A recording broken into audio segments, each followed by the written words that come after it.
अस्सलामुअलैकुम viewers, welcome back to my YouTube channel daily tips with Asma. आज की इस वीडियो में हम आपको बताएंगे लबीब नाम के बारे में अनोखी और दिलचस्प मालूमात। लबीब नाम का शुमार लड़कों के नामों में होता है। लबीब एक इस्लामी नाम है।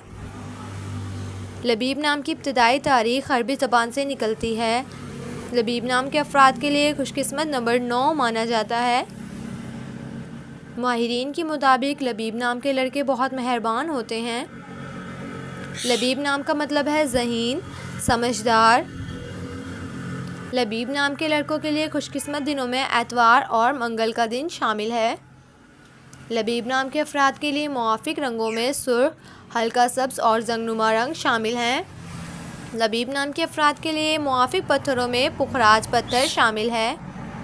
खुशकिस्मती वाली धातों में हिंसों के हिसाब से तांबा शामिल है।